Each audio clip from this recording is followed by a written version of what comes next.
नात इंदौरी को कि कभी धुएं की तरह पर्वतों से उड़ते हैं, कभी महक की तरह हम गुलों से उड़ते हैं, कभी धुओं की तरह पर्वतों से उड़ते हैं। और ये कैंचियां हमें उड़ने से खाक रोकेंगी कि हम परों से नहीं हौसलों से उड़ते हैं। शायर जब हौसलों की उड़ान बढ़ता है तो जब इनकलाबी लहजे में आता है तो वो एक ऐसा शायर बन जाता है जिसे तमाम हिंदुस्तान के होने वाले मुशायरे अकमल बलरामपुरी के नाम से जानते हैं। जनाब अकमल बलरामपुरी जो जामिया मिल्लिया इस्लामिया में तालीमी सिलसिले में वहीं रहते हैं, आज दिल्ली से आपके इस मुशायरे में तशरीफ लाए हैं इनकलाबी लहजे के शायर जनाब अकमल बलरामपुरी। माइक। अस्सलाम वालेकुम। बहुत बहुत शुक्रिया शाहिद सिराज भाई का कि उन्होंने मुझे इस मुशायरे के लिए दावत दी और मैं मुसलसल 24 घंटे का सफर तय करके आप लोगों के दरमियान पहुंचा हूं। सुनिएगा साहब, शायरी सुनिएगा। काफी देर से अपनी बारी का इंतजार भी कर रहा था। अखलाक भाई शायद रुखसार बलरामपुरी साहिबा को छोड़ने के लिए चले गए और मेरे दोस्त मुजीब भाई जो मुशायरा मीडिया से हैं और मुंबई से खास इस मुशायरे की कवरेज के लिए आए हैं। आज ये बहुत ही खूबसूरती के साथ ये मुशायरा चल रहा है। मैं बहुत बहुत मुबारकबाद देना चाहता हूँ शायद अखलाक भाई साहब को, शाहिद सिराज साहब को और तमाम लोगों को कि आज सर सैयद डे के मौके पे इतनी खूबसूरत महफिल का एहतमाम किया गया। और पढ़ता हूँ 4 मिसरे में अपने पेश करता हूँ और मरहूम सर सैयद साहब के नाम में नज़र करता हूँ कि मोहब्बत मोहब्बत मोहब्बत और वफादारी की हर तरतीब जिंदा है। मोहब्बत मोहब्बत और वफादारी की हर तरतीब जिंदा है। जो रोतों को हंसा दे वो अभी तरकीब जिंदा है। वाह। मोहब्बत मोहब्बत और वफादारी की हर तरतीब जिंदा है। जो रोतों को हंसा दे वो अभी तरकीब जिंदा है। तुम्हें हम सर सैयद की खूबियां बतलाएं क्या लोगों, बस इतना जान लो शख्स की तहजीब जिंदा है। क्या बात है, जान लो शख्स की तहजीब जिंदा है। और 4 मिसरों से मैं अपनी और शुरुआत करता हूं और मैं चाहता हूं कि जो ये मेरे दोस्त जो है पीछे तक है उन तमाम लोगों से जुड़ने की कोशिश करूंगा। भले ही तादाद सैकड़ों की हो मगर इस वक्त वो हजारों पे भारी है। पढ़ रहा हूं कि याद करते हुए आंखों में नमी ढूंढेगा, याद करते हुए आंखों में नमी ढूंढेगा, मुझको मालूम है वो मुझ में कमी ढूंढेगा। याद करते हुए आंखों में नमी ढूंढेगा। वाह वाह वाह वाह वाह। याद करते हुए आंखों में नमी ढूंढेगा, मुझको मालूम है वो मुझ में कमी ढूंढेगा। कामयाबी की हर एक सीढ़ी मुबारक हो उसे, एक दिन उतरेगा नीचे तो जमीन ढूंढेगा। क्या बात है, वाह वाह वाह जमीन ढूंढेगा। वाह वाह। और अब मैं आपको वो सुनाऊंगा क्योंकि मैं बहैसियत जामिया मिल्लिया इस्लामिया यूनिवर्सिटी का तालिबे इल्म होने के नाते मेरी यहाँ पे हाजिरी भी है और मेरा फर्ज भी बनता है कि मैं जिस यूनिवर्सिटी का तालिबे इल्म हूँ उसके उसूल कहते हैं कि आप कहीं भी रहें सच्चाई को बोलने से मत बचना, परहेज मत करना। मैं पढ़ता हूँ कि कभी आसाम जलता है कभी गुजरात जलता है। क्या बात है। कभी आसाम जलता है कभी गुजरात जलता है। चिरागों में हमारा भी लहू दिन रात जलता है। क्या बात है। कभी आसाम जलता है कभी गुजरात जलता है। चिरागों में हमारा भी लहू दिन रात जलता है। हमारे रहनुमाओं जाओ बेवान में कह दो। कभी आसाम जलता है कभी गुजरात जलता है। चिरागों में हमारा भी लहू दिन रात जलता है। हमारे रहनुमाओं जाओ बेवान में कह दो कि एक मासूम सा बच्चा भी माँ के साथ जलता है। क्या एक मासूम सा बच्चा भी माँ के साथ जलता है। बढ़ता हूँ कि गरीबी गरीबी नाम है किसका, कहाँ सबको ये मिलती है। वाह। गरीबी नाम है किसका, कहाँ सबको ये मिलती है। अमीरों के नए कपड़े वो बूढ़ी रोज सिलती है। वाह। अतिफ भाई और मुश्ताक भाई जहाँ कहीं भी हो मैं उनकी नजर करता हूँ कि, और अतीक भाई तो हमारे काफी पुराने दोस्त हैं। 2006 से 2009 तक अलीगढ़ की वादियों में मैं भी इन्हीं के साथ था कि गरीबी नाम है किसका, कहाँ सबको ये मिलती है। अमीरों के नए कपड़े वो बूढ़ी रोज सिलती है। हमारे देश के अब हुक्मरानों के इशारों पर गरीबी नाम है किसका, कहाँ सबको ये मिलती है। अमीरों के नए कपड़े वो बूढ़ी रोज सिलती है। हमारे देश के अब हुक्मरानों के इशारों पर किसी मजदूर की बेटी किसी कोठे पे बिकती है। किसी मजदूर की बेटी किसी कोठे पे बिकती है। और ये 4 मिसरे में बहैसियत जामिया मिल्लिया इस्लामिया यूनिवर्सिटी का स्टूडेंट होने के नाते मैं आपकी नजर करता हूं, क्योंकि मैं आपको बता दूं 2008 में वहां पे बटला हाउस इनकाउंटर हुआ था और उस इनकाउंटर के बाद कई नौजवानों की जिंदगी जेल में बर्बाद हो गई है। पढ़ रहा हूं कि बिखरी लाशों से जो बच्चों के गुजर जाते हैं, वाह, बिखरी लाशों से जो बच्चों के गुजर जाते हैं, हाँ, उन्हें फूलों का हार दिया जाता है। क्या बात है। बिखरी लाशों से जो बच्चों के गुजर जाते हैं, हाँ, उन्हें फूलों का हार दिया जाता है। अपनी धड़कन में जो भारत को लिए फिरते हैं उनको एनकाउंटर में मार दिया जाता है। क्या बात है। उनको एनकाउंटर में मार दिया जाता है। और ये आखिर के मैं ये 4 मिसरे में पढ़ूंगा कि, और मैं बता दूं कि शायद इसकी वजह से मैं पहचाना भी जाता हूं, मगर उससे पहले एक छोटी सी तमहीद, शायद बात आपके समझ में आ जाए। मैं आपको बता दूं कि जब कोई शख्स ये कहता है ये वतन तुम्हारा नहीं है, यहां से चले जाओ, पाकिस्तान चले जाओ, उस वक्त हिंदुस्तान की अदालत खामोश रहती है। साबिक एमपी चंद्रशेखर साहब बैठे हुए, मैं उनकी भी शिरकत चाहूंगा कि, और जब कभी कोई ये कहता है कि ये वतन तुम्हारा नहीं है हमारा है, यहां से चले जाओ, उस वक्त हिंदुस्तान की अदालतें खामोश रहती हैं। जब कोई ये कहता है कि हम मस्जिद से अजान की आवाज आनी बंद कर देंगे, तब हिंदुस्तान की खाकी वर्दी खामोश रहती है।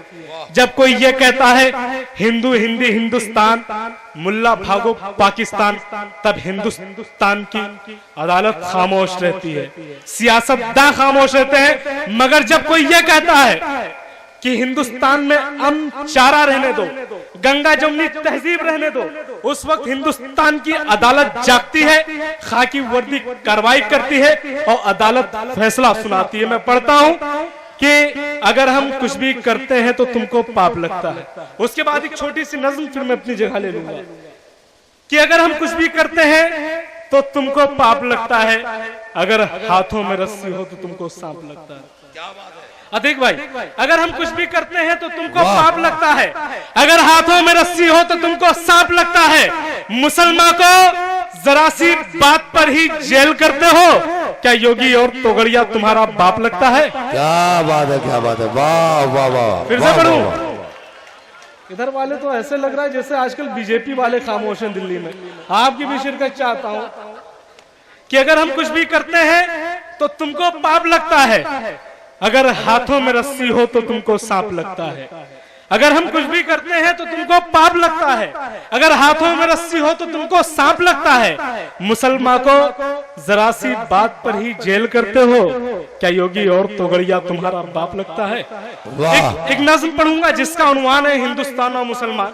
हमारे डाइस पे जो सीनियर शुराए कराम में सबकी शिरकत चाहता हूँ, और मेरा दोस्त रुमान फारूकी बहुत दूर से आया यहाँ पे, अबरक साजिदी भाई, मैं सबकी शिरकत चाहूंगा। उस नज्म का उन्वान है हिंदुस्तान और मुसलमान में, पढ़ूंगा आप महसूस करेंगे।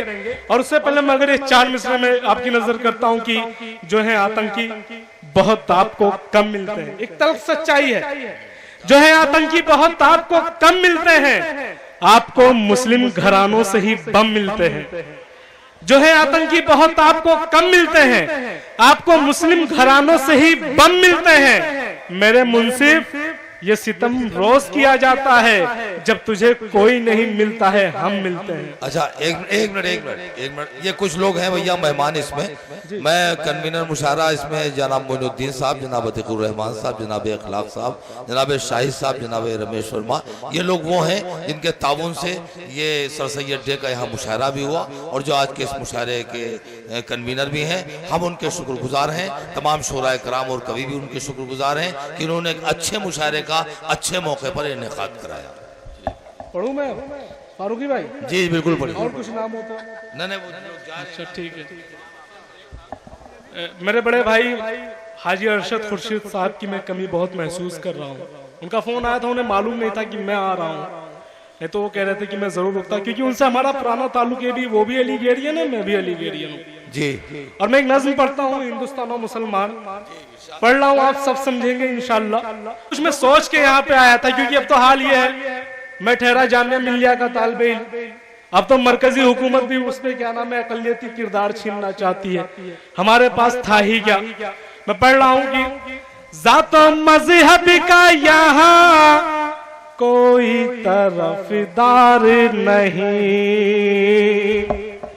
ज़ातो मज़हब का यहाँ कोई तरफदार नहीं, ज़ातो मज़हब का यहाँ कोई तरफदार नहीं, हम मुसलमान हैं इस मुल्क के गद्दार नहीं, हम मुसलमान हैं इस मुल्क के गद्दार नहीं। चंद्रशेखर त्रिपाठी साहब, आपकी शिरकत चाहता हूं मैं, क्योंकि हिंदुस्तान और पाकिस्तान का जब बंटवारा हुआ था तो वो दर्द आपने महसूस किया होगा। जी जी, बहुत शुक्रिया, इस बार आइएगा, मुझसे जरूर मिलके जाइए। नाम जब आया तिरंगे का तो इज्जत की है।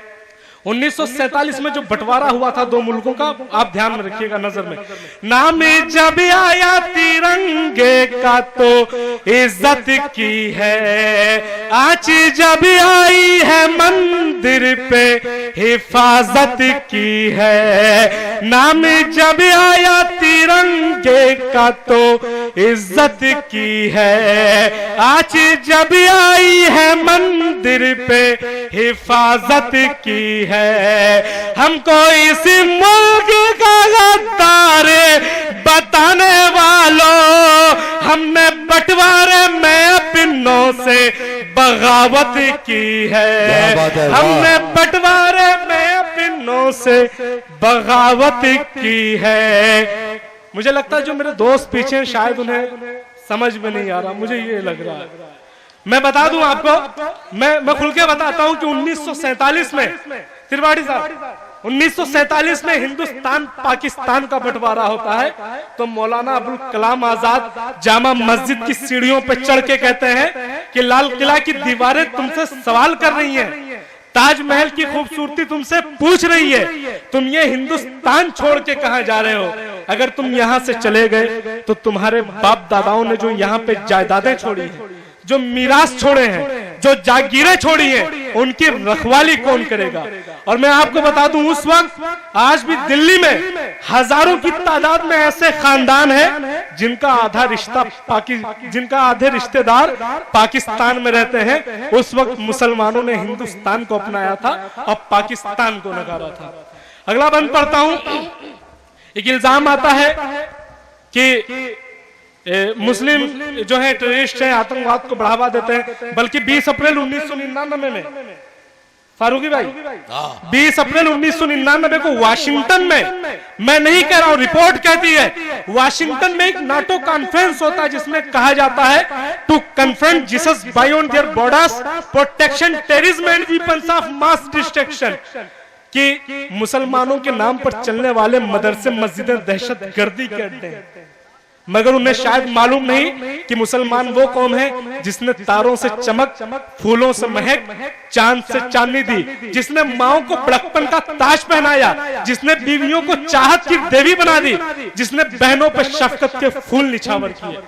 पढ़ रहा हूं, सबके कहने से तो हकदार नहीं हो सकते, अपनी मिट्टी के गुनहगार नहीं हो सकते, सबके कहने से तो हकदार नहीं हो सकते, अपनी मिट्टी के गुनहगार नहीं हो सकते, जिनके पुरखों ने लहू से तुझे सींचा भारत, उनके बच्चे कभी गद्दार नहीं हो सकते, उनके बच्चे कभी गद्दार नहीं हो सकते। आज इल्जाम है हम पे कि वफादार नहीं, हम मुसलमान हैं इस मुल्क के गद्दार नहीं। आखिरी बंद है, फिर मैं अपनी जगह ले लूंगा। वाह शाहब भाई, आपको तो मैं ढूंढ रहा था दिल्ली में, आप मुझे यहाँ नजर आए। ठीक है, मैं आपकी शिरकत चाहता हूँ। आखिरी बंद है, फिर मैं अपनी जगह ले लूंगा। पढ़ रहा हूँ, हिंदुस्तान में बहुत सारी इमारतें ऐसी हैं जो हमारे होने की गवाही देते हैं, और मगर अब यह कहा जाता है कि जैसे ताजमहल है तो ताजमहल था ही नहीं।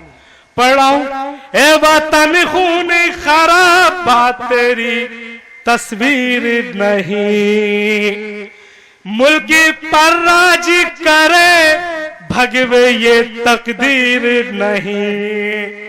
डॉक्टर अखलाक साहब कहाँ चले गए? साथ में चले गए क्या रुखसार साहब? अच्छा, पढ़ूं मैं, आप सुन रहे हैं। ए वतन खून खराब बात तेरी तस्वीर नहीं, मुल्क पर राज करे भगवे ये तकदीर नहीं। लाल किला ताज महल और भी सारी चीजें ये हमारी है, तेरे बाप की जागीर नहीं, ये हमारी है, तेरे बाप की जागीर नहीं। दोबारा बोलो, ए वतन खून खराब बात तेरी तस्वीर नहीं, मुल्क पर राज करे भगवे ये तकदीर नहीं। लाल किला ताज महल और भी सारी चीजें ये हमारी है, तेरे बाप की जागीर नहीं। कौन कहता है कि इस देश के हकदार नहीं। आखिरी बंद है, फिर उसके बाद मैं अपनी जगह ले लूंगा। और मैं बता दूं, जो हमारे नौजवान दोस्त हैं यहाँ पे, हमारी हुकूमत कितने सालों तक थी?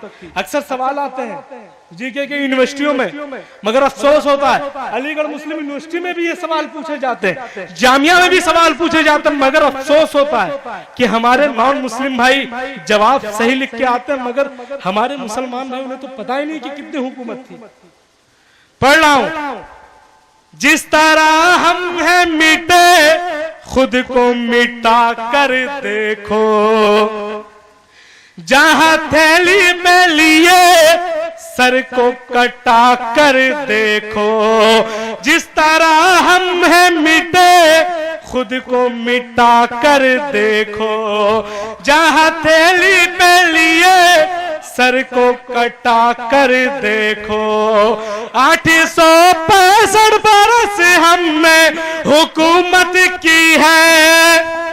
आखिरी बात कहना चाहूंगा मैं कि एक वक्त मुसलमानों ने 865 साल हुकूमत की थी। ये मैं नहीं कह रहा हूं, ये तारीख कहती है, इतिहास गवाह है, मगर मैं आपको बता दूं क्यों किया था मुसलमानों ने 865 साल। क्योंकि आज के जो लोग हैं आज वो जलजलों से डरते हैं, जबकि उन्हें नहीं मालूम पहले वो खुद जलजला थे। आज वो जलजलों से डरते हैं, उन्हें वो अंधेरों से कांपते हैं, जबकि उन्हें नहीं मालूम कि उनका वजूद कभी उजाला था। इन बादलों ने मैला पानी क्या बरसाया, भीगने के डर से अपने पैचे चढ़ा लिए, और उन्हें नहीं मालूम कि वो उनके आबाओ अजदाद थे जो समंदर की तहों में उतर गए थे, जिन्होंने पहाड़ों की छातियों को रौंद डाला था। बिजलियां आई तो मुस्कुरा दिए, तूफान आए तो कहकहे लगा दिए। पढ़ रहा हूं, अगर वो सारी चीजें फिर आ जाए, अगर हम मुत्तहिद हो जाए तो हुकूमत कभी भी आ सकती है, और फिर हिंदुस्तान एक खूबसूरत मुल्क बन सकता है। जिस तरह हम हैं मिटे खुद को मिटा कर देखो, जहां थैली पे लिए सर को कटा कर देखो। 865 बरस हमने हुकूमत की है, जाओ इस मुल्क का इतिहास उठा कर देखो, जाओ इस मुल्क का इतिहास उठा कर देखो। कौन कहता है कि इस देश के हकदार नहीं, हम मुसलमान हैं, इस मुल्क के गद्दार नहीं।